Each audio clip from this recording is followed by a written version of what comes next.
Battez-moi et je vous épouse. Les mots, dégoulinants de mépris, résonnèrent sinon sur le court de tennis inondé de soleil. Élise Dubois, PDG des entreprises Dubois, se tenait là, parfaite et pleine d'assurance. Sa robe de tennis de créateur, d'un blanc immaculé, contrastait avec le vert du terrain. Ses cheveux blonds étaient lui tirés en une queue de cheval sévère et impeccable qui ne laissait aucune place à l'erreur, tout comme la femme elle-même. Elle tenait sa raquette d'une poigne à la fois légère et redoutable, une arme qu'elle maniait avec la même précision impitoyable qu'en salle du conseil. Ce match de charité était une nuisance nécessaire, une performance pour les investisseurs et la presse. Mais son esprit de compétition était un feu qui brûlait avec une ardeur constante. Perdre, même dans un jeu sans importance, n'était pas une option. Son adversaire, un PDG rival nommé Marc, transpirait à travers son polo. Mais ce n'était pas sa performance pathétique qui avait brisé la concentration d'Élise. C'était l'homme près des gradins, celui qui balayait discrètement des feuilles mortes avec une pelle à long manche. Un fantôme dans un uniforme gris, censé être invisible. Il avait tressailli, un mouvement brusque et soudain lorsqu'une balle perdue avait fusé de la raquette de Marc pour s'écraser contre le grillage à quelques centimètres d'une petite fille assise sur le banc le plus bas. Sa fille, vraisemblablement. Le geste soudain de l'agent d'entretien avait attiré le regard d'Élise une fraction de seconde. Une faute fatale. La balle revint par-dessus le filet et elle la frappa hors des limites. Un grognement collectif parcourut la foule de cadres et de mondains. Ce n'était pas le point perdu qui la mettait en colère. C'était l'imperfection, l'intrusion du monde extérieur dans son arène contrôlée. Elle lança un regard furieux vers l'agent d'entretien qui murmurait maintenant quelque chose à la petite fille, son large dos tourné vers le cours. Tous les yeux étaient maintenant rivés sur lui. Antoine Chevalier, l'agent d'entretien du complexe, se figea, la main encore sur son balai. Il se tourna lentement, son visage un masque d'excuses silencieuses. Mais Élise vit autre chose dans ses yeux. Une lueur de peur, non pas pour lui-même, mais pour l'enfant qui se blottissait maintenant contre lui. La foule en costume sur mesure et robe de soie gloussa, sentant une diversion. Élise eut un sourire narquois, cette torsion cruelle et familière de ses lèvres que ses subordonnés ne connaissaient que trop bien. C'était le sourire qu'elle arborait juste avant une OPA hostile. Elle allait faire de lui un exemple. « Et quel est le problème ?» lança-t-elle, sa voix portant sur le court avec une clarté glaçante. « Vous n'avez pas le cran de jouer pour un prix comme moi. » Les rires redoublèrent, teintés de la cruauté désinvolte des riches et des puissants. Le visage d'Antoine vira au rouge sombre. Il baissa les yeux sur le balai dans sa main comme si c'était une encre qui le tirait vers le fond. Il était un homme habitué à être ignoré, à se fondre dans le décor. Être le centre de l'attention était un cauchemar, surtout ce genre d'attention. Moqueuse, prédatrice. Ses yeux se posèrent sur sa fille, Léa, dont le petit visage était maintenant rempli d'une terreur qui lui tordait les entrailles. Elle était pâle, sa peau presque translucide sous le soleil éclatant, et ses yeux, grands et bleus, étaient fixés sur Élise Dubois, comme si elle était un monstre de conte de fées. La respiration de Léa était courte et saccadée, un rythme qu'il ne connaissait que trop bien. C'était le prélude à l'une de ses crises. Ces moments terrifiants où son cœur fragile luttait pour suivre. Il devait mettre fin à cela. Maintenant. Il regarda de nouveau la PDG et le désespoir dans son regard se durcit en autre chose. Une résolution de silex que personne sur ce cours n'aurait pu comprendre. C'était le regard d'un homme qui n'avait plus rien à perdre. Un homme qui traverserait le feu pour la petite fille effrayée sur le banc. Le prix de ce tournoi n'était pas juste un chiffre pour lui. C'était un acompte sur un miracle. C'était une chance, aussi mince soit-elle, de pouvoir payer l'opération qui pourrait sauver la vie de Léa. Son invisibilité était un luxe qu'il ne pouvait plus se permettre. Il appuya le balai contre le mur, le grincement métallique résonnant dans le silence soudain. « Très bien, dit-il, sa voix calme mais claire, perçant les murmures de la foule. Je jouerai. » C'était mieux qu'elle n'aurait pu. C'était mieux qu'elle n'aurait pu l'espérer. L'agent d'entretien avait mordu à l'hameçon. Elle allait le démanteler point par point, dans une lente agonie. Ce serait une leçon pour lui apprendre à rester à sa place. « Que quelqu'un donne une raquette à cet homme !» ordonna-t-elle, faisant un geste dédaigneux avec la sienne. Un jeune préposé, essayant de réprimer un sourire, se précipita avec une raquette de rechange de la collection du club. Il la tendit à Antoine, qui la prit sans un mot. Il entra sur le court, ses chaussures de travail éraflant la surface immaculée. Il semblait déplacé, un corbeau au milieu d'un troupeau de paons. Il ne regarda pas la foule, ni la mère de visage amusé et méprisant. Il ne regarda que Léa, lui faisant un petit signe de tête presque imperceptible. « Ça va aller, je gère !» Élise l'observa, tel un prédateur jaugeant sa proie. Ses mains étaient calleuses à cause du travail manuel. Son uniforme était usé au coude et il y avait dans sa posture une lassitude qui parlait de longues heures et de peu de repos. Il n'était rien, un moins que rien. Elle allait en finir rapidement. « Rendons les choses intéressantes », dit-elle en se plaçant sur sa ligne de fond.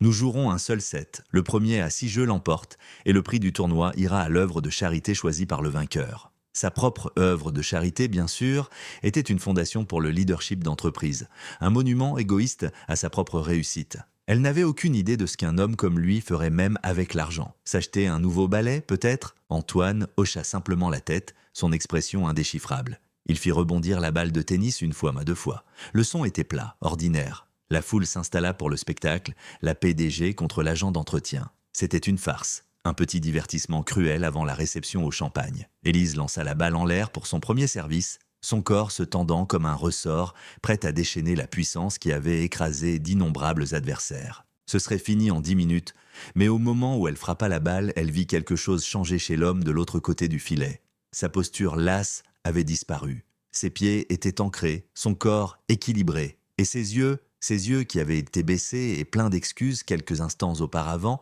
étaient maintenant fixés sur la balle avec une intensité qui lui envoyait un frisson étrange et importun le long de la colonne vertébrale. La blague, réalisa-t-elle avec une secousse soudaine et écœurante, pourrait ne pas être à ses dépens. La balle jaune n'était qu'un flou de vitesse et de précision, un as visant le coin extérieur du carré de service. C'était le service signature d'Élise, un missile conçu pour être impossible à retourner, une déclaration de domination. Elle ne regarda même pas où il atterrissait. Elle se tournait déjà, s'attendant au bruit satisfaisant de la balle contre le mur du fond et aux applaudissements polis pour un point bien joué. Au lieu de cela, elle entendit un son qui n'avait rien à faire là. Un claquement sec et explosif, le cordage rencontrant la balle, suivi d'un hoquet de surprise de la foule. Élise se retourna juste à temps pour voir la balle fuser devant elle, une comète jaune venant lécher la ligne de fond de l'autre côté du court. C'était un coup gagnant, intouchable. Son esprit ne pouvait pas l'assimiler. C'était un coup de chance, un coup de bol d'un homme qui n'avait même pas sa place sur un court. Antoine Chevalier n'avait pas bougé avec la maladresse d'un novice. Il avait pivoté sur la pointe du pied, son corps se déroulant en un seul mouvement fluide d'énergie cinétique. Sa technique était parfaite, une démonstration de puissance et de grâce digne d'un manuel si en décalage avec son uniforme usé que cela ressemblait à une hallucination.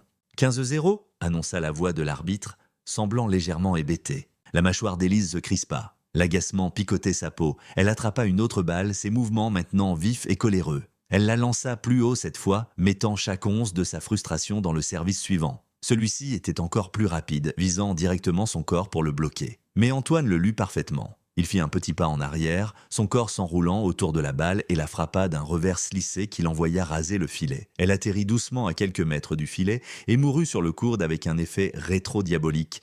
Elle n'aurait jamais pu l'atteindre. 30-0. Un murmure parcourut la foule. Les ricanements avaient cessé. Il n'y avait plus qu'un silence tendu et confus. Les gens se penchaient en avant sur leur siège. Ce n'était plus une blague. Élise fixa l'autre côté du filet, son cœur commençant à battre la chamade avec un étrange mélange de fureur et d'incrédulité. Il ne se contentait pas de retourner ses services. Il démantelait son jeu. Il anticipait chacun de ses mouvements, contrant sa puissance avec de la stratégie, son agressivité avec une précision calme, presque troublante. Elle réussit à gagner le point suivant sur une faute, mais cette petite victoire avait un goût amer. Pour le reste du jeu, il était toujours un pas en avance. Il se déplaçait avec une économie de mouvement, ses pieds semblant à peine toucher le sol. Ses chaussures de travail usées, qui avaient paru si maladroites quelques minutes auparavant, semblaient maintenant glisser sur le court. L'agent d'entretien avait disparu. À sa place se trouvait un joueur d'une habileté terrifiante. Il gagna le premier jeu puis le deuxième. Au troisième jeu, Élise jouait désespérément, son sang-froid si soigneusement construit commençant à s'effriter. Elle frappait la balle plus fort, visait les lignes, prenait des risques qu'elle n'aurait jamais pris normalement. Mais il était un mur. Tout ce qu'elle lui envoyait revenait, souvent plus vite et mieux placé que son tir initial. Les mains calleuses dont elle s'était moquée tenaient maintenant la raquette avec la sensibilité d'un artiste, anglant les coups, changeant le rythme, contrôlant tout le tempo du match. Dans les tribunes, un journaliste sportif chevronné, qui n'était là que pour obtenir une citation d'un dirigeant de banque pour un article financier, baissa son téléphone. Il plissa les yeux, fixant la posture unique et légèrement ouverte d'Antoine avant son coup droit. Il l'avait déjà vu, des années auparavant. Un jeune prodige, un gamin qu'on appelait la fusée pour son style explosif. Un joueur qui avait été destiné au titre du Grand Chelem avant de simplement disparaître. C'était impossible. Ce gamin aurait la fin de la trentaine maintenant, pas en train de balayer les sols d'un complexe de luxe. Ce devait être une coïncidence. 4-0, annonça l'arbitre. La foule était maintenant complètement silencieuse, regardant avec une sorte d'admiration stupéfaite. Ils assistaient à une impossibilité. Le monde soigneusement ordonné de leur hiérarchie sociale était en train d'être renversé sur un court de tennis. Élise se dirigea vers la ligne de touche pour s'essuyer avec une serviette, les mains tremblantes. Elle n'était pas seulement en train de perdre, elle était systématiquement humiliée. L'homme de l'autre côté du filet ne respirait même pas fort. Il se tenait sur sa ligne de fond, le visage impassible. Mais ses yeux ne cessaient de se tourner vers le banc où sa fille était assise. Il ne jouait pas contre Élise. Il jouait pour cette petite fille. Elle regarda Léa. L'enfant n'avait plus peur. Elle regardait son père avec une expression de fierté pure et sans mélange, ses petites mains jointes. Dans ses yeux, son père n'était pas un agent d'entretien moqué par une PDG. C'était un héros. La prise de conscience frappa Élise avec la force d'un coup physique. Elle avait essayé de rabaisser cet homme, de l'écraser sous le poids de son statut et de son pouvoir. Mais elle ne le pouvait pas. Sa force ne venait pas d'un titre d'entreprise ou d'un compte en banque. Elle venait de quelque chose de plus profond, quelque chose qu'elle ne pouvait ni toucher ni acheter. Elle retourna sur le court, l'esprit en ébullition. La satisfaction suffisante avait disparu, remplacée par une terreur froide et inconnue. Qui était cet homme? Ou un agent d'entretien de complexe hôtelier avait-il appris à jouer au tennis comme un champion oublié? Chaque service fulgurant qu'il lui envoyait, chaque retour impossible qu'il réalisait, était une autre question à laquelle elle ne pouvait répondre. Le match ne consistait plus à gagner, il s'agissait de survivre. Elle devait remporter un jeu, un seul, pour sauver un lambeau de sa dignité. Mais alors qu'il lançait la balle pour commencer son propre jeu de service, son corps se tendant avec la même puissance latente qu'elle avait vue chez les meilleurs professionnels du monde, elle sut qu'elle n'allait pas seulement perdre. Elle allait être effacée. Le son du service d'Antoine ressemblait à un coup de feu. Ce n'était pas le claquement net d'un joueur de club. C'était une détonation lourde et assourdissante qui témoignait d'années de pratiques disciplinées et brutales. La balle vola, non seulement rapide, mais avec un effet féroce qui la faisait rebondir sur le court comme un animal effarouché. Élise se jeta en avant, mais sa raquette ne rencontra que le vide. Ace. Il se dirigea de l'autre côté du court, son expression inchangée, il ne la regarda pas. Il regarda la balle dans sa main, sa concentration absolue. Il servit de nouveau, un autre boulet de canon, cette fois sur son revers. Elle réussit à mettre sa raquette dessus, mais la force du coup faillit la lui arracher des mains. La balle décrivit une faible boucle pour finir au bas du filet. Le reste du jeu fut un enchaînement de puissance et de précision. En moins de 2 minutes, c'était fini. Le score était maintenant de 5-0. Un jeu de plus et son humiliation serait complète. Une défaite 6-0. Une bulle devant les membres de son conseil d'administration, ses rivaux et les médias. La pensée était si mortifiante qu'elle en eut la nausée. Elle jeta un coup d'œil vers les gradins, ses yeux trouvant Léa Chevalier. La petite fille ne se contentait plus de regarder. Elle rayonnait, son petit visage illuminé d'une joie si pure qu'il était presque douloureux de la regarder. Alors qu'Antoine retournait sur la ligne de fond pour recevoir le service d'Élise, Léa toussa, un petit son sec qui fut rapidement étouffé dans sa main. La tête d'Antoine se tourna vivement vers elle pendant une fraction de seconde, sa concentration se brisant juste assez longtemps pour voir si elle allait bien. Dans ce regard fugace, Élise vit tout, la peur brute, le poids écrasant de la responsabilité, l'amour désespéré d'un père terrifié à l'idée de perdre son monde. Il ne s'agissait pas de tennis, il ne s'agissait pas d'elle ou de son défi arrogant. C'était un homme qui se battait pour la vie de sa fille avec la seule arme qui lui restait. Cette prise de conscience ne la fit pas se sentir mieux, elle la fit se sentir pire, elle la fit se sentir petite. Elle se dirigea vers la ligne de fond pour servir pour le dernier jeu, ses jambes lourdes comme du plomb. Sa fierté exigeait qu'elle se batte, qu'elle ne tombe pas sans laisser une trace. Elle canalisa toute sa rage et sa confusion dans son jeu, jouant avec une férocité qui la surprit elle-même. Pendant quelques brefs instants, on aurait dit un vrai match. Ils s'engagèrent dans un échange fulgurant, une succession frénétique de coups droits, croisés et de volées angulées qui coupa le souffle à la foule. Elle était une joueuse talentueuse, une ancienne championne universitaire, et elle le força à bouger, à courir, à montrer toute l'étendue de son talent. Elle gagna un point, puis un autre. La foule offrit quelques applaudissements polis, presque apitoyés. Mais pour chaque point qu'elle arrachait, il répondait par 2 des siens. Chacun plus brillant que le précédent, il jouait avec elle, réalisa-t-elle avec un haut le cœur. Il pouvait en finir quand il le voulait. Il faisait durer les choses, non pas pour l'humilier davantage, mais pour contrôler le rythme, pour conserver l'énergie dont il avait si clairement besoin pour des batailles menées hors du cours. Puis ce fut le moment. Balle de match, 40-30. Élise servit, y mettant tout ce qui lui restait. C'était un bon service, profond et rapide. Il le retourna d'un simple coup de poignet, un tir doux et lifté qui atterrit profondément dans son court. C'était une invitation. Il l'invitait à attaquer, son instinct lui hurlait de frapper fort, de viser le coup gagnant. Elle monta au filet et frappa une volée d'approche le long de la ligne. C'était un coup parfait, un coup qui aurait gagné le point contre n'importe quel autre adversaire qu'elle avait jamais affronté. Mais Antoine était déjà là, comme s'il savait où la balle allait aller avant même qu'elle ne la frappe. Il glissa sur sa droite et avec une amortie d'une grâce à couper le souffle, il angula la balle juste au-dessus du filet. Elle atterrit avec la douceur d'une feuille morte et mourut, s'éloignant en tournoyant avant même qu'elle ne puisse faire un pas vers elle. Jeu 7 et match 6-0. Main polie d'un événement d'entreprise, main polie d'un événement d'entreprise. C'était un rugissement, une explosion d'applaudissements authentiques et tonitruants. Pas pour la PDG, mais pour l'agent d'entretien qui avait joué comme un roi. Élise resta figée, sa raquette pendant mollement de sa main. Le son la submergea, une vague de jugement public. Elle n'avait jamais été de ce côté-là auparavant. C'était elle que les gens applaudissaient. C'était elle la gagnante.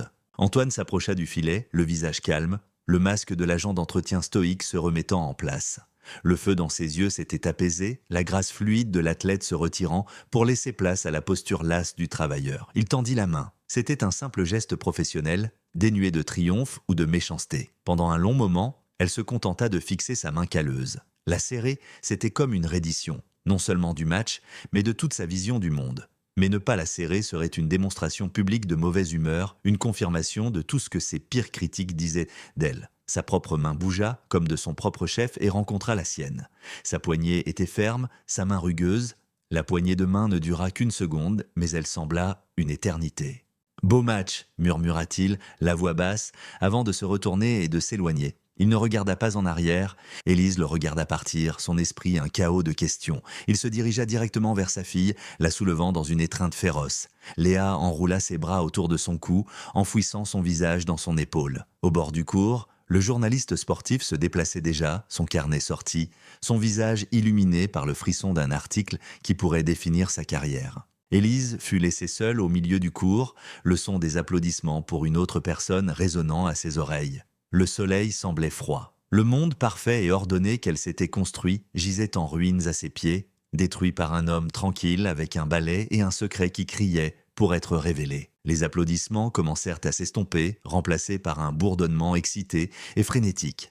Les gens descendaient des gradins, leurs téléphones levés, essayant d'obtenir une photo de l'homme du jour. Antoine serra Léa plus fort, tournant son corps pour la protéger de cette soudaine vague d'attention. Il voulait juste disparaître, retourner dans l'ombre où était sa place. Mais il était trop tard. Un homme avec un badge de presse et les yeux affamés d'un prédateur se frayait déjà un chemin à travers la foule, se dirigeant droit sur eux. « C'était incroyable », dit l'homme en ouvrant un carnet. « Michel Dupont, chronique sportive, je dois vous demander ce coup droit, ce mouvement au service. Je ne l'ai vu qu'une seule fois auparavant. Vous êtes Antoine Lafusée, chevalier, n'est-ce pas? Vous avez disparu après le circuit en 2015. Tout le monde pensait que vous étiez... » « Vous vous trompez », l'interrompit Antoine. Sa voix était basse et tendue par la panique.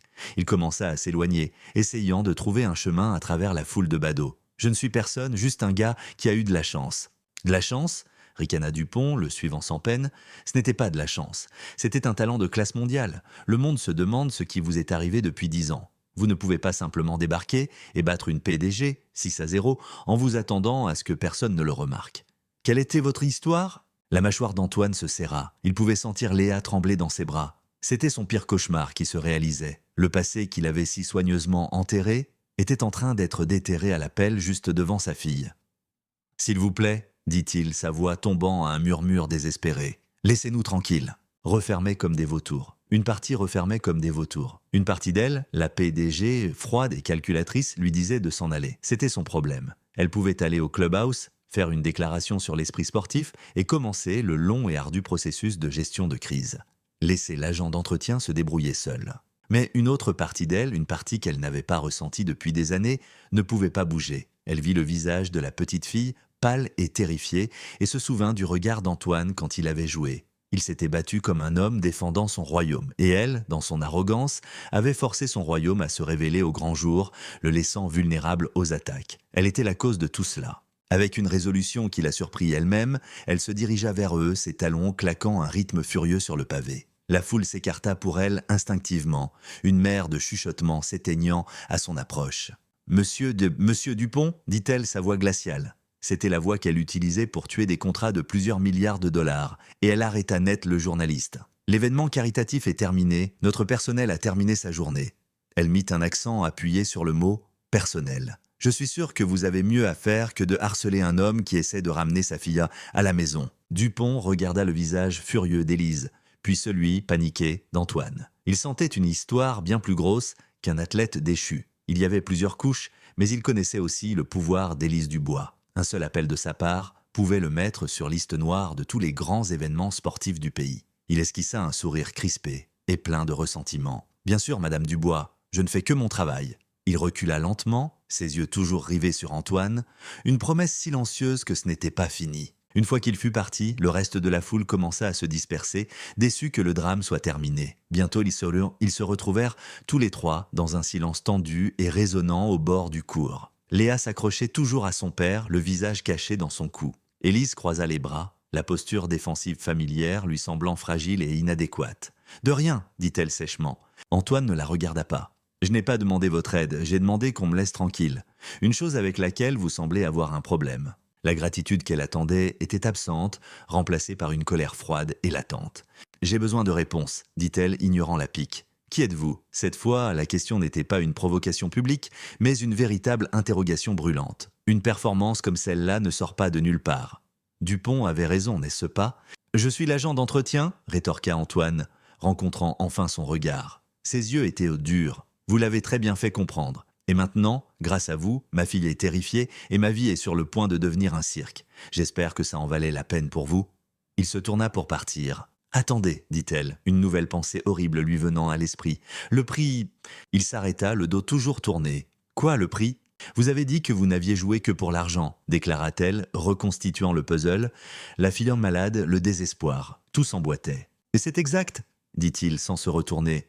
La bourse du tournoi, 50 000 €. L'estomac d'Élise se noua, la terreur froide du match revint. Mais cette fois-ci, elle était mêlée à quelque chose qui ressemblait horriblement à de la pitié. « Antoine, dit-elle, utilisant son prénom sans réfléchir. C'est un événement caritatif. Le prix n'est pas en espèces. C'est un don officiel. Il va directement de la fondation de mon entreprise à une association Loi 1900, un reconnu d'utilité publique choisi par le vainqueur. Vous ne pouvez pas simplement le prendre. » Il se retourna lentement. La couleur quitta son visage, laissant sa peau d'un gris cireux et cendré. La colère dans ses yeux fut remplacée par une expression d'horreur si profonde et déchirante qu'Élise dut détourner le regard. Il avait enduré un spectacle public, exposé son secret le plus profond, et tout gagné pour rien. « Quoi ?» murmura-t-il, sa voix se brisant. « Non, ça ne peut pas être vrai. » « C'est la loi, dit-elle doucement, les mots ayant un goût de poison dans sa bouche. Il y a des réglementations fiscales pour le mécénat d'entreprise.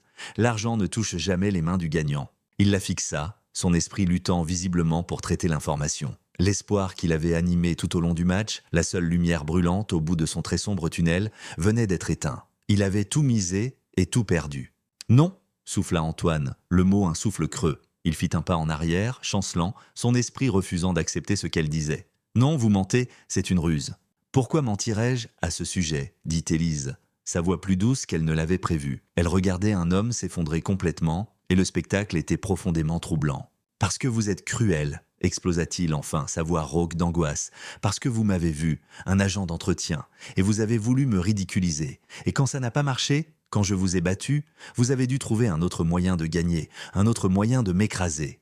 Papa, je ne me sens pas bien. » La petite voix faible coupa la rage d'Antoine comme un éclat de verre. Lui et Élise baissèrent les yeux sur Léa. Le visage de la petite fille était d'une pâleur alarmante, ses lèvres teintées d'une légère nuance bleutée. Elle s'appuyait lourdement contre la jambe de son père, sa respiration courte et rapide. « Ma puce !» La colère d'Antoine s'évapora instantanément, remplacée par une vague de terreur glaciale. Il s'agenouilla, ses mains planant au-dessus d'elle, craignant de la toucher comme si elle pouvait se briser. « Qu'est-ce qu'il y a ? Qu'est-ce qui te fait mal ?»« Ma poitrine !» murmura-t-elle, les yeux grands et effrayés. « C'est tout serré. » Comme un automate, les mains d'Antoine se dirigèrent vers la petite pochette qu'il portait à la ceinture. Tripotant la fermeture éclair, il en sortit un inhalateur et un petit oxymètre de pouls numérique. Ses mains tremblaient si fort qu'il pouvait à peine fixer l'appareil sur son petit doigt. Il ferma les yeux, priant pour que le chiffre soit stable. Quand il les rouvrit, les chiffres rouges lui renvoyèrent leur lueur crue et impitoyable.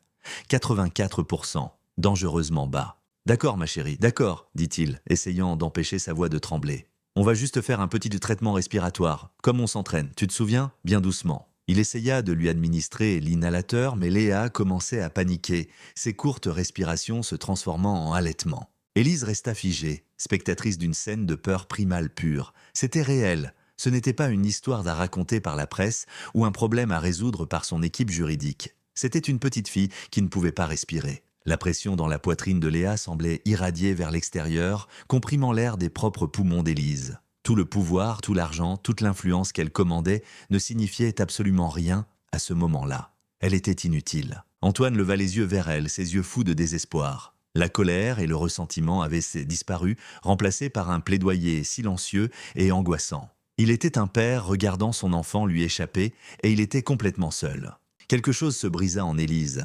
Les années d'armure émotionnelle soigneusement construite, d'ambition impitoyable et d'indifférence calculée volèrent en éclats. Elle n'était plus une PDG, elle était la seule autre personne présente. « Ma voiture ?» dit-elle, sa voix tranchante et autoritaire perçant le brouillard de panique. « Elle est juste là, ce sera plus rapide qu'une ambulance. » Antoine ne la questionna pas. Il souleva le corps effroyablement léger de sa fille dans ses bras et courut, suivant Élise jusqu'à la berline noire, rutilante, garée dans la section fait inipé. Elle déverrouilla les portes à distance et il se précipita sur la banquette arrière, berçant Léa, lui chuchotant, la suppliant de rester avec lui. Élise se glissa sur le siège du conducteur, ses mains stables sur le volant gainé de cuir. Elle quitta le parking du complexe avec un crissement de pneus qui fit tourner la tête des derniers clients attardés. Le trajet fut un flou de klaxons et d'embardés pour éviter les voitures plus lentes. Élise conduisait avec une fureur concentrée, tout son être réduit à un seul objectif. Arrivée à l'hôpital, dans le rétroviseur, elle pouvait les voir. Antoine avait la tête de Léa posée sur sa poitrine, sa main caressant ses cheveux. Il fredonnait doucement, une mélodie brisée et fausse, mais sa voix était une bouée de sauvetage de calme dans le chaos. Il essayait de réguler sa respiration avec le son, de lui donner un point d'ancrage. Elle le vit vérifier à nouveau l'oxymètre. Il ne dit pas le chiffre à voix haute, mais elle vit son visage se décomposer une seconde avant qu'il ne le lisse à nouveau en un masque de calme pour sa fille. Ils étaient dans leur propre monde là derrière, une petite île à deux contre un océan de douleur. Et Élise, la femme qui avait tout, était à l'extérieur. Une étrangère regardant un genre d'amour et de terreur qu'elle n'avait jamais connu. Les 50 000 € qui étaient la source de tout cela semblaient être une somme dérisoire, une insulte à l'échelle de la bataille que cet homme menait chaque jour. Elle s'arrêta dans la zone des urgences de l'hôpital central, passant la marche arrière bien avant que la voiture ne soit complètement arrêtée. « Allez-y !» cria-t-elle. Antoine était sorti de la voiture avant qu'elle ait fini le mot, courant avec Léa vers les portes automatiques, ses appels à l'aide désespérée résonnant dans le garage en béton. Un inhalateur abandonné et un petit ruban, un inhalateur abandonné et un petit ruban rose qui était tombé des cheveux de Léa. Elle le fixa, ce petit objet insignifiant, et sentit tout le poids de ce qu'elle avait fait. Elle avait allumé un incendie juste pour le regarder brûler, sans jamais imaginer qu'une vie d'enfant était au milieu des flammes. Elle pouvait partir. Elle pouvait s'en aller, transférer l'argent à une œuvre de charité respectable et envoyer un chèque anonyme à l'hôpital. Elle pouvait effacer toute cette journée, l'enterrer sous une montagne de travail et faire comme si cela ne s'était jamais produit. Mais alors qu'elle tendait la main vers le levier de vitesse, ses yeux tombèrent à nouveau sur le ruban rose. Elle ne pouvait pas, elle ne le ferait pas. Elle coupa le moteur, sortit et, avec une profonde inspiration tremblante, elle franchit les portes coulissantes en verre des urgences, suivant l'homme dont elle avait si négligemment brisé la vie. Les urgences étaient une cacophonie de chaos contrôlé. L'air sentait l'antiseptique, l'eau de javel et une faible odeur métallique de peur. Un bébé pleurait par longues plaintes paniquées. Un homme avec un bandage imbibé de sang autour de la tête criait après une infirmière et les néons au plafond bourdonnaient d'un son maladif. Pour Élise Dubois, dont la vie était une séquence organisée de salles de conseil silencieuses, de galeries d'art feutrées et du calme serein de son penthouse, cela ressemblait à une zone de guerre. Elle était une intruse ici. Sa blouse en soie coûteuse et son pantalon sur mesure, un costume ridicule dans un monde de blues, de maladies et de souffrances humaines brutes. Elle trouva Antoine dans une petite salle d'attente bondée. Il n'était pas assis. Il faisait les 100 pas, traçant un chemin frénétique sur le linoléum usé, ses mains passant dans ses cheveux. Une infirmière lui avait pris Léa dès qu'ils avaient franchi les portes et un rideau avait été tiré, la cachant à sa vue. Il était laissé à l'extérieur, un parent impuissant attendant un verdict. Il ne remarqua Élise que lorsqu'elle se tint directement sur son chemin. Il s'arrêta, les yeux injectés de sang et hagard. « Qu'est-ce que vous faites encore ici ?» demanda-t-il, sa voix un murmure. « Vous n'en avez pas fait assez ? C'est une affaire privée. » commença Élise, mais les mots restèrent de coincés dans sa gorge. Que pouvait-elle dire? « Je suis désolée, je suis responsable ». Les phrases semblaient bon marché, vides de sens face à la terreur sur son visage. Pour la première fois de sa vie d'adulte, elle n'avait pas de scénario, pas de stratégie. Elle ne pouvait pas commander cette situation, elle ne pouvait pas l'intimider, elle ne pouvait que s'y tenir. « Je voulais m'assurer qu'elle allait bien », termina-t-elle piteusement. Antoine laissa échapper un rire amer et sans joie. « Elle ne va pas bien? Elle n'a jamais été bien. Vous avez juste empiré les choses. » Avant qu'elle ne puisse répondre, un médecin en blouse bleue franchit une paire de portes battantes, l'appelant par son nom. « Monsieur Chevalier ?» Antoine se retourna, tout son corps rigide d'anticipation. « Est-ce qu'elle va bien? Je peux la voir ?» Le médecin, un homme à l'air fatigué mais aux yeux bienveillants, l'emmena à quelques pas de là pour un semblant d'intimité. Élise resta où elle était, mais dans la petite pièce bruyante, il était impossible de ne pas entendre. « Nous l'avons stabilisée pour le moment », dit doucement le médecin. « Elle est sous oxygène et sa saturation est remontée à 90%. Mais Antoine, c'était une crise de cyanose sévère, l'une des pires qu'elle ait eue. »« Je sais », suffoqua Antoine. « Les bêta-bloquants ne sont plus aussi efficaces qu'avant, » poursuivit le médecin, sa voix basse et sérieuse. « Son cœur doit travailler trop dur. Nous en parlons depuis des mois, mais je pense que nous n'avons plus le temps. Elle a besoin de la procédure de Fontan. » Élise regarda les épaules d'Antoine s'affaisser comme si les mots du médecin étaient un poids physique. « Mais ce n'est pas seulement le Fontan standard », ajouta le médecin. Dans son cas spécifique, avec les cicatrices des premières opérations, le docteur Alain Fournier, à l'Institut national de cardiologie pédiatrique, a mis au point une version expérimentale, extracardiaque, avec une greffe issue de l'ingénierie tissulaire.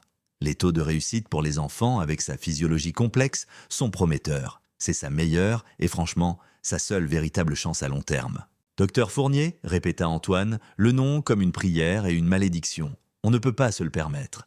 Vous savez que ma mutuelle ne couvrira rien d'expérimental. Le coût est… » Il s'interrompit, secouant la tête, défait. « Je sais », dit le médecin avec une sympathie sincère. « C'est un demi-million d'euros au minimum, et c'est juste pour l'intervention elle-même, sans compter les soins post-opératoires. » Il posa une main sur l'épaule d'Antoine. « Nous la garderons ici cette nuit en observation. Vous pourrez la voir dans quelques minutes. Essayez juste d'être fort pour elle, d'accord ?» Le médecin lança un bref regard curieux à Élise avant de disparaître derrière les portes. Antoine resta là, fixant les portes fermées, l'air complètement et totalement brisé. Toute la combativité, tout le feu qu'elle avait vu sur le cours avait disparu. Il n'était plus qu'un homme qui avait heurté un mur qu'il ne pourrait jamais escalader. Un mur fait d'argent, un mur qu'elle pouvait abattre d'un seul coup de fil.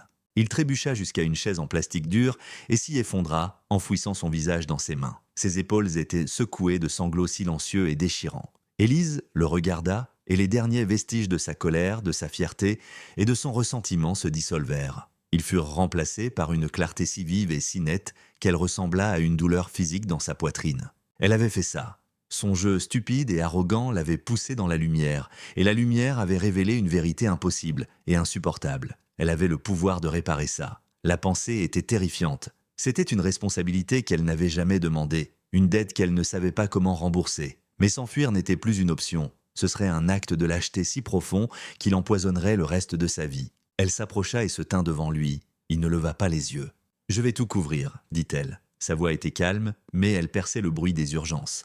La tête d'Antoine se releva d'un coup, son visage strié de larmes, son expression d'un choc pur et incompréhensible. « Quoi ? L'opération ?» dit-elle, sa voix gagnant en force, en certitude. « Le docteur Fournier, le demi-million d'euros, tout, je paierai pour tout. » Antoine se contenta de la fixer, la bouche légèrement entr'ouverte. Il la regardait comme si des ailes venaient de lui pousser. Il n'y avait aucun soulagement dans ses yeux, aucune gratitude, seulement une suspicion profonde et sans fond. « Pourquoi ?» murmura-t-il. « Pourquoi feriez-vous ça ?» Élise soutint le regard suspicieux d'Antoine sans ciller.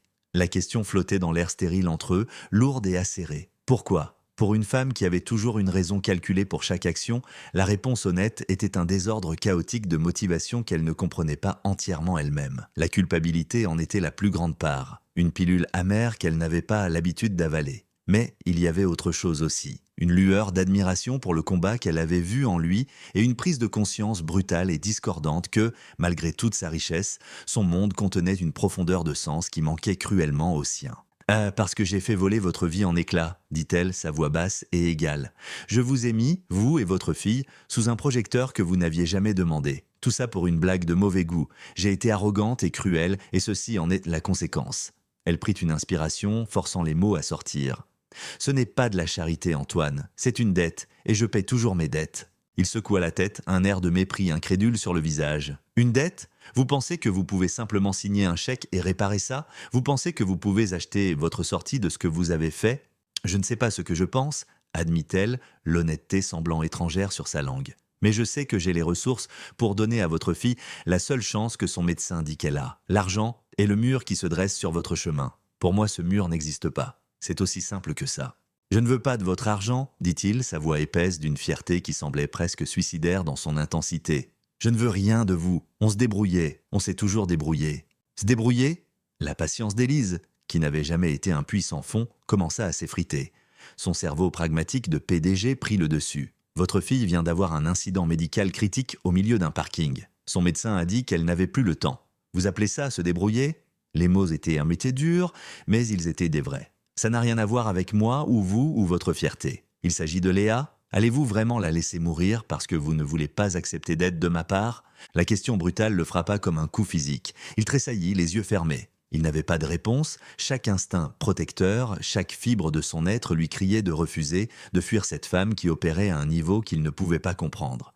Mais l'image de Léa, pâle et haletante, était gravée dans son esprit. Une infirmière franchit les portes. « Monsieur Chevalier, Léa vous demande, vous pouvez y aller maintenant, 5 minutes. » L'interruption fut un sursis. Antoine se leva, son corps se déplaçant avec raideur. Il regarda Élise, son visage un champ de bataille d'émotions contradictoires. « Je dois voir ma fille, dit-il, les mots étant à la fois un renvoi et une reddition. Il se tourna et franchit les portes sans un autre mot, laissant Élise seule avec sa réponse tacite. Elle le regarda partir, puis se tourna et se dirigea résolument vers la sortie, sortant son téléphone. Elle n'avait pas besoin de sa permission. Il était un père noyé dans le chagrin et la fierté. Il ne pouvait pas voir la bouée de sauvetage juste devant lui. Alors elle allait la lui lancer quand même. Elle sortit dans l'air frais de la nuit et composa le numéro de sa chef de cabinet, une femme qui pouvait déplacer des montagnes avant le petit déjeuner. « Mara, réveille-toi. J'ai besoin de toi, dit-elle, sa voix purement professionnelle. Je t'envoie un nom. Dr Sorin Hayes, un chirurgien cardiaque pédiatrique à l'Institut national de cardiologie pédiatrique. Je veux que son bureau soit contacté à la première heure demain matin. Dis-leur que c'est au nom de la Fondation Dubois. Nous avons une patiente, Léa Chevalier, actuellement à l'hôpital central. Je veux qu'elle y soit transférée d'ici demain soir. Organise un transport médical privé. » Elle marqua une pause, écoutant les affirmations ensommeillées mais efficaces à l'autre bout du fil. Ensuite, je veux que tu crées un nouveau trust distinct et protégé. Approvisionne-le avec 2 millions pour commencer. C'est pour couvrir toutes les dépenses médicales et annexes de la famille Chevalier. Sans limite, sans poser de questions. Je veux que nos meilleurs experts financiers aient la structure juridique prête au lever du soleil. Et Mara, ajouta Élise en baissant la voix. Une dernière chose, j'ai besoin d'une enquête de fonds confidentiels complète sur le père. Antoine Chevalier, c'est un ancien joueur de tennis professionnel, surnommé La Fusée. Il a disparu il y a environ 10 ans. Je veux tout savoir. Pourquoi il a arrêté, l'accident, sa femme, ses finances, ses anciens sponsors, tout.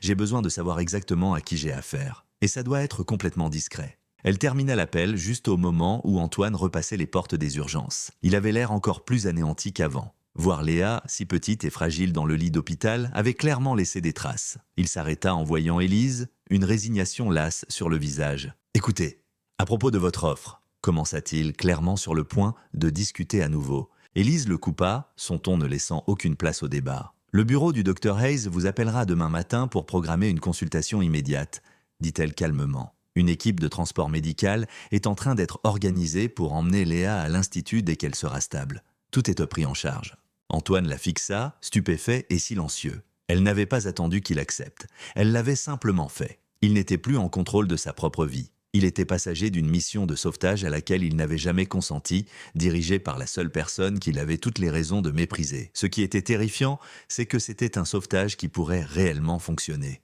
Pendant un long moment, Antoine se contenta de la fixer, les mots ne parvenant pas à se former. Il se sentait comme un homme au bord d'une falaise qui venait d'être poussé, pour découvrir qu'on lui avait donné des ailes au lieu de le laisser tomber. La sensation était désorientante. Un mélange nauséabond de fureur face à son audace et un profond soulagement qui lui vola la force de ses jambes. « Vous n'aviez pas le droit », réussit-il finalement à dire. Mais les mots n'avaient aucune chaleur. C'étaient les dernières braises mourantes d'une fierté qu'il ne pouvait plus se permettre. « Probablement pas », admit Élise, son expression indéchiffrable sous la lumière crue de l'hôpital. « Mais je l'ai fait quand même. Votre seul travail maintenant est d'être avec votre fille. Laissez-moi m'occuper du reste. » Le ton reste, comme elle l'appelait, se déroula avec l'efficacité terrifiante d'une opération militaire. En quelques heures, une ambulance médicale privée arriva, composée d'une équipe de professionnels calmes et rassurants. Ils transférèrent Léa sur un brancard avec une telle expertise et douceur qu'elle bougea à peine. Le voyage vers l'Institut national de cardiologie pédiatrique fut silencieux, le trajet doux et calme, à des années-lumière de la course effrénée et klaxonnante d'Élise vers les urgences de la ville. Antoine était assis à côté de sa fille, lui tenant la main, regardant les lumières de la ville défiler par la fenêtre, se sentant comme s'il avait été enlevé sur une autre planète. Une planète où l'argent résolvait des problèmes impossibles. L'Institut était moins un hôpital qu'un temple futuriste de la guérison. Un éclairage doux, des œuvres d'art apaisantes sur les murs et un silence compétent et feutré remplaçaient le chaos qu'ils avaient laissé derrière eux. Léa fut installée dans une chambre privée avec vue sur un jardin, une chambre plus grande que tout l'appartement d'Antoine. Le lendemain matin, ils rencontrèrent le docteur Sorin Hayes. C'était un homme grand, aux cheveux argentés, avec une présence rassurante et des yeux qui voyaient tout. Il s'adressa directement à Antoine, le traitant non pas comme un accessoire de la richesse d'Élise, mais comme la personne la plus importante dans la pièce, le père de Léa. Il afficha des schémas complexes du cœur sur un grand écran, expliquant les dangers de l'état de Léa et le génie complexe et à haut risque de la solution chirurgicale. L'intervention est un marathon, pas un sprint, expliqua calmement le docteur Hayes. Nous allons essentiellement refaire toute sa plomberie circulatoire. Il y a des risques importants. Infection, caillot, rejet de la greffe. Mais sans cela... Il marqua une pause, laissant la réalité tacite flotter dans l'air. Sans cela, elle n'a peut-être pas plus de quelques mois. Avec, elle a une chance, une vraie. Elle pourrait vivre une vie pleine et heureuse. Antoine écoutait, absorbant chaque mot, posant des questions intelligentes et informées qui impressionnèrent clairement le médecin. Élise resta en retrait, observatrice, silencieuse. Elle vit la façon dont les mains d'Antoine étaient si serrées qu'elles en étaient de blanches, mais sa voix était stable. Il n'était plus l'homme brisé des urgences. Ici, dans une pièce où la vie de sa fille était en train d'être planifiée, il était de nouveau un guerrier, concentré et résolu. Plus tard dans l'après-midi, alors que Léa dormait sous l'effet d'un sédatif après une nouvelle série de tests, ils étaient assis dans le calme de sa chambre. Le silence entre eux n'était plus hostile, juste lourd de pensées inexprimées. « Ma femme, Clara ?» dit soudain Antoine, sa voix douce. Elle était musicienne, violoniste. Elle disait que les silences, les pauses entre les notes, étaient aussi importants que les notes elles-mêmes. Il regarda sa fille endormie. Léa a les mains de sa mère. J'ai toujours pensé qu'elle jouerait. Élise se retrouva à répondre sans réfléchir. Mon père était un homme d'affaires. Il disait que le silence était une faiblesse, un vide à combler avec une meilleure offre ou un argument plus fort. Elle esquissa un petit sourire ironique. Nous venons de mondes très différents, Antoine. Gant, sans blague, murmura-t-il. Mais pour la première fois, il n'y avait aucune amertume dans sa voix. C'était juste un constat. Une trêve fragile se formait dans le calme de la chambre d'hôpital, un moment partagé d'humanité. Mais elle fut brisée par le bourdonnement sec et intrusif du téléphone d'Élise. Elle jeta un coup d'œil à l'écran, c'était sa chef de cabinet, Mara, c'était urgent. Elle sortit dans le couloir pour prendre l'appel. « Qu'y a-t-il, Mara ?» La voix de Mara était tendue par le stress. « C'est grave, Élise. Gérard Lemoine a convoqué une réunion extraordinaire du conseil d'administration pour lundi matin. L'ordre du jour est un vote de défiance envers votre direction. » Le sang d'Élise se glaça. « Pour quel motif ?» C'est le journaliste Dupont. Il a publié l'article. Il est en ligne maintenant et il se propage comme une traînée de poudre. Mara lut le titre à voix haute, sa voix plate. Scandale au match de charité de la PDG. Élise Dubois a-t-elle payé un agent d'entretien pour couvrir une humiliation publique ? L'article est rempli de citations de sources anonymes du complexe. Il vous dépeint comme une brute arrogante et Antoine comme une victime sympathique que vous essayez maintenant de faire taire avec votre argent. Gérard s'en sert comme preuve que votre comportement erratique et émotionnel est un passif pour l'entreprise. Il présente le don pour l'opération de Léa comme un pot de vin pour acheter son silence.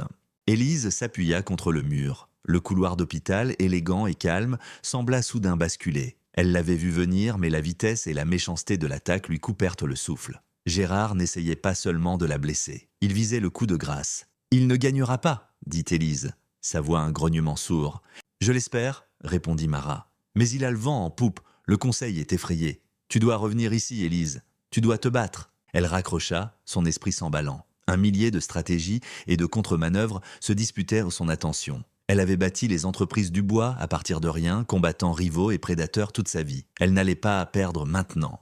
Elle se tourna pour retourner dans la chambre de Léa et vit Antoine debout dans l'embrasure de la porte. Il avait tout entendu. L'expression sur son visage n'était ni de la colère ni de la pitié. C'était une horreur naissante. Le regard d'un homme réalisant qu'il n'était pas seulement le bénéficiaire d'un sauvetage, mais l'ancre qui entraînait son sauveteur par le fond. Son acte de salut allait lui coûter un empire. « Je ne vous laisserai pas faire ça », dit Antoine, entrant pleinement dans le couloir. La résignation lasse avait disparu, remplacée par une urgence féroce et protectrice. « Je ne serai pas la raison pour laquelle vous perdez votre entreprise. Annulez tout, l'opération, le trust. Nous trouverons un autre moyen. » Élise se tourna, son téléphone toujours à la main, et lui lança un regard de pure incrédulité. « Un autre moyen ? Nous venons de nous asseoir dans une pièce avec l'un des meilleurs chirurgiens du monde qui vous a dit qu'il n'y avait pas d'autre moyen. Vous vous écoutez ? C'est mon problème, pas le vôtre, insista-t-il, sa voix s'élevant. Je vendrai mon histoire à ce journaliste Dupont. Je ferai des interviews. Je me débrouillerai, mais je ne vous laisserai pas être détruite à cause de moi. Vous pensez que Gérard Lemoine se soucie de vous ? Rétorqua-t-elle, sa voix aussi tranchante que l'acier. Elle était dans son élément maintenant, un champ de bataille de guerre d'entreprise. Il ne s'agit pas de vous, Antoine. Il ne s'est jamais agi de vous. Vous n'êtes qu'un pion qu'il utilise pour m'atteindre. Il essaie de monter un dossier contre moi depuis des années. Si je recule maintenant, si je montre un seul moment de faiblesse, il gagne. C'est ce que vous voulez ? Qu'un homme comme ça gagne ? Elle fit un pas de plus, ses yeux flamboyants. Il ne s'en prend pas seulement à mon entreprise, il s'en prend à la seule chance de votre fille. Les deux sont maintenant liés. Alors, soit vous restez là à vous sentir noble et à vous apitoyer sur votre sort, soit vous vous préparez à vous battre. Son téléphone vibra de nouveau. C'était un message sécurisé de Mara. Les yeux d'Élise parcoururent le texte, son expression passant de la colère à une intensité profonde et concentrée. C'était l'enquête de fond sur Antoine. Toutes les pièces du puzzle s'emboîtaient enfin. Elle leva les yeux vers lui, le voyant sous un nouveau jour. « Antoine a la fusée Chevalier », dit-elle doucement. « Le plus jeune joueur à avoir jamais remporté l'Open de Monte-Carlo. Vous étiez sponsorisé par Blanchard Sportif. Vous étiez inarrêtable. » Antoine tressaillit comme si elle l'avait frappé. « Ne !» Elle l'ignora, son esprit assemblant les faits en une stratégie. « Vous avez épousé Clara Reyes, une violoniste de la Philharmonie de la ville. Il y a 8 ans, vous avez tous les deux eu un accident de voiture. Un chauffard ivre a grillé un feu rouge. Clara a été tuée sur le coup. Vous avez subi une fracture ouverte du genou gauche, mettant fin à votre carrière. Le traumatisme de l'accident a déclenché une maladie génétique latente chez votre fille, Léa. Son cœur a été endommagé. Vous avez poursuivi le conducteur, mais il n'était pas assuré et n'avait aucun bien. Vous n'avez rien obtenu. » Antoine la fixa, le visage cendré. « Comment savez-vous tout ça ? Et Serge Blanchard ?» continua-t-elle, sa voix implacable. « Le propriétaire de Blanchard Sportif. Il a essayé de vous poursuivre pour rupture de contrat quand vous ne pouviez plus jouer. La presse l'a crucifié pour ça, alors il a abandonné les poursuites.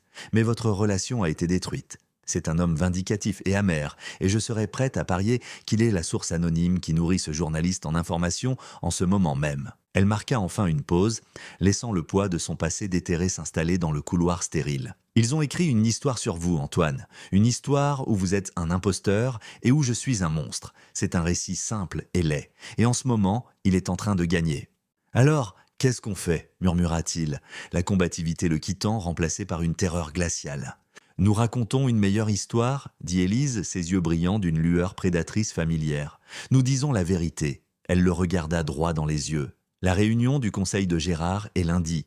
Nous n'allons pas nous cacher. Nous allons passer à l'offensive. Dimanche soir, nous faisons une interview télévisée en direct à 1 heure de grande écoute. Vous et moi, ensemble. » La couleur quitta complètement le visage d'Antoine. « Quoi ? Non, absolument pas.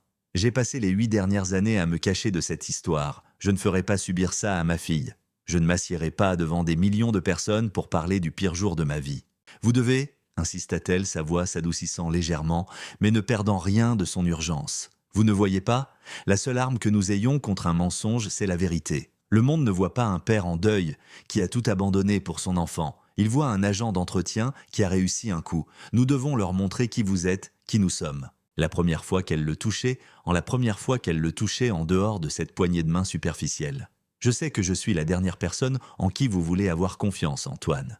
Je sais que j'ai fait ça, mais nous sommes dans le même bateau maintenant. Ils vous traitent d'imposteur et moi de déséquilibré. La seule façon de gagner est de leur montrer un père qui se bat pour sa fille et une femme qui, pour une fois dans sa vie, défend quelque chose de plus qu'un cours de bourse. S'il vous plaît, dit-elle, le mot semblant étrange et puissant. Aidez-moi à me battre pour nous. Il regarda son visage, puis la porte fermée de la chambre de sa fille. Derrière cette porte se trouvait la seule chose au monde qui comptait. Le monde le voyait comme un agent d'entretien. Élise le voyait comme un pion. Gérard Lemoine le voyait comme une arme. Mais Léa le voyait juste comme papa. Il devait protéger ça. Et Élise, malgré tous ses défauts, avait raison. La seule façon de le protéger était de le définir lui-même. Il prit une profonde inspiration tremblante, le souffle d'un homme sur le point de plonger dans une eau glacée et sombre. « D'accord, dit-il, sa voix à peine un murmure, je le ferai. » Le studio de télévision était un écosystème de panique contrôlée. Des techniciens se faufilaient à travers une forêt de câbles. Des producteurs chuchotaient urgemment dans des casques et l'air lui-même semblait chargé d'un bourdonnement de basse tension, d'anticipation. Antoine était assis, raide dans un fauteuil moelleux sous des lumières qui semblaient aussi chaudes et impitoyables que le soleil sur ce funeste court de tennis. Ses mains étaient moites et son cœur battait un rythme frénétique contre ses côtes. C'était infiniment plus terrifiant que d'affronter un adversaire en grand chelem. À côté de lui, Élise Dubois était un îlot de calme parfait. Elle avait troqué son armure d'entreprise pour une robe bleu marine simple et élégante. Elle ne ressemblait pas à une PDG en crise, mais à une femme sur le point d'avoir une conversation calme et sérieuse. Avant que les caméras ne s'allument, elle se pencha vers lui, sa voix un murmure bas que lui seul pouvait entendre. « Parlez-leur simplement de Léa, dit-elle. Regardez la caméra et faites comme si vous racontiez votre histoire à une seule personne. C'est tout ce que vous avez à faire. Je m'occuperai du reste. » L'intervieweuse, une journaliste célèbre pour son incisivité nommée Anne Sinclair, commença le segment avec la précision d'un tueur. Elle exposa le scandale, citant l'article incendiaire de Dupont, ses questions vives et pointues. « Madame Dubois, votre rival, Gérard Lemoine, allègue que votre prix de 50 000 € et le trust de plusieurs millions de dollars qui a suivi pour la famille Chevalier ne sont rien de plus qu'un pot de vin pour couvrir un acte d'intimidation publique. Comment répondez-vous » Élise affronta la question de front, son regard inébranlable. Je réponds en disant que M. Lemoine a partiellement raison. Mon comportement sur ce cours était arrogant et inexcusable. J'ai utilisé ma position pour humilier un homme que je considérais comme inférieur à moi et c'est un moment que je regretterai pour le reste de ma vie. L'aveu public brut laissa Anne Sinclair pour une fois sans voix. Mais M. Lemoine a tort sur le reste, continua Élise, sa voix s'adoucissant en se tournant vers Antoine. Ce n'est pas un pot de vin, c'est ce qui arrive quand on est assez humble pour enfin voir la vérité. Et la vérité, ce n'est pas mon histoire, c'est la sienne. Anne se tourna vers Antoine, son expression passant d'adversaire à curieuse. « Monsieur Chevalier, le monde vous a connu sous le nom de La Fusée, puis vous avez disparu. Que s'est-il passé ?» Antoine déglutit difficilement, la chaleur des lumières lui picotant la peau. Il suivit le conseil d'Élise, imaginant le visage de Léa, et commença à parler. Il parla de sa femme Clara, de son amour pour la musique et de la vie qu'ils avaient planifiée. Puis, lâché la voix brisée, il leur raconta l'accident, le crissement des pneus, le choix impossible d'abandonner sa carrière pour s'occuper du seul morceau de sa femme qui lui restait. « Je n'ai pas pris un travail d'agent d'entretien parce que j'avais échoué, » dit-il, sa voix gagnant une force tranquille. « Je l'ai pris parce qu'il avait des horaires malirés qui me permettaient d'être à la maison pour chaque rendez-vous chez le médecin. Je l'ai pris parce que c'était anonyme, un endroit calme où je pouvais être un père et rien d'autre. Tout ce que je voulais, c'était protéger ma fille, lui donner une vie paisible. » Il regarda droit dans la caméra, ses yeux brillants de larmes non versées. Quand Madame Dubois a lancé ce défi, je me fichais de l'insulte. Tout ce que je voyais, c'était le prix. Un chiffre qui signifiait un mois de plus de médicaments, une consultation de plus. Je me battais pour ma fille. Je me bats toujours pour ma fille. L'interview fut un tournant décisif. Le récit public ne s'est pas seulement inversé. Il a été entièrement réécrit. Les réseaux sociaux ont explosé avec un raz-de-marée de soutien. Hashtag Team Antoine et hashtag Dubois Héroïne étaient en tendance en moins d'une heure. Gérard Lemoine et Serge Blanchard furent désignés comme les méchants dans une histoire d'amour paternel et de rédemption d'une PDG. Le lendemain matin, quand Élise et Antoine entrèrent dans la salle du conseil des entreprises Dubois, l'atmosphère était funèbre. Les membres du conseil, qui affûtaient leur couteau la veille, regardèrent maintenant Élise avec une admiration nouvelle. Gérard Lemoine tenta de défendre sa cause, mais ses accusations sonnèrent mesquines et creuses au lendemain de la vérité émotionnelle brute de la nuit précédente. Le vote de défiance fut rejeté à une écrasante majorité. À la fin de la journée, Gérard avait présenté sa démission en disgrâce. 6 mois plus tard, le monde était un endroit différent. Par un bel après-midi ensoleillé, Léa Chevalier, les joues roses et pleines, courait après un ballon de football dans un grand parc verdoyant. Une fine cicatrice argentée dépassait du col de sa chemise, seul signe visible du marathon qu'elle avait gagné.